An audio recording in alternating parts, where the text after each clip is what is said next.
Warm Christian greetings, beloved friends.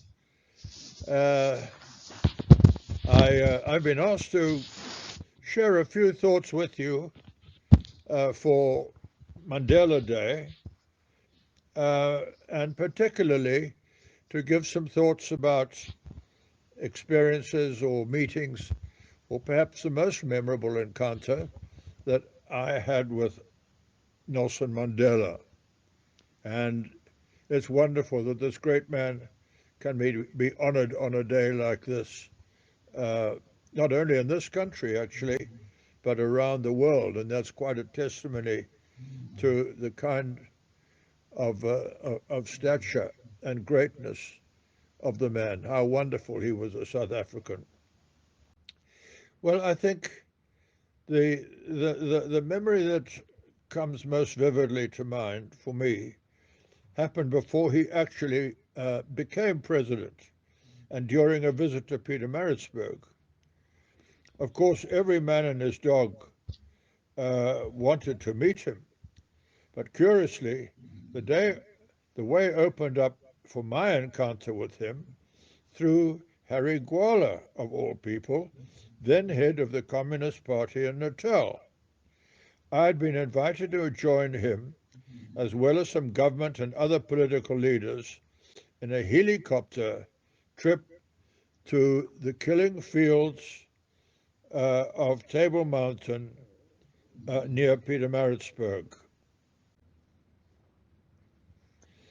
For some reason unknown to me, Gwala decided thereafter that it would be good for Mandela and me to meet the next day when the great man was visiting Pietermaritzburg.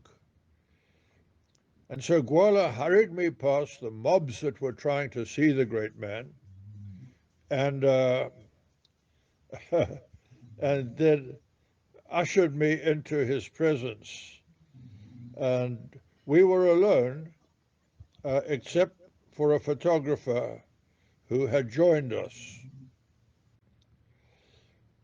Some months previously, I had met Billy Graham in the States, and he had given me a signed copy of one of his books. It was Peace with God, actually, to give personally to Mandela. So I had this with me. And in this picture, I'm actually uh, giving the book to him. And Mandela told me that he had been much touched by one of Billy Graham's sermons, which he had seen on television while he was still in prison. He also shared how he always attended the Bible studies and church services in prison, and how he developed quite a friendship with one particular Ingekerk pastor. Mandela said that he wanted to send the pastor's wife a gift of a guava, which he had kept from his breakfast. I've always thought that was pretty special, and I was very, very touched when I heard that at the time. But when the prison authorities found Mandela and this pastor developing this friendship, they stopped the pastor from visiting him. I've always thought that that was particularly cruel.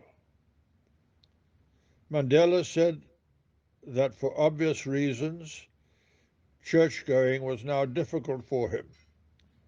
But my sense was that he did have a real faith in Christ. After about 20 minutes, when we were just about to pray together, his minders interrupted and said my time was up.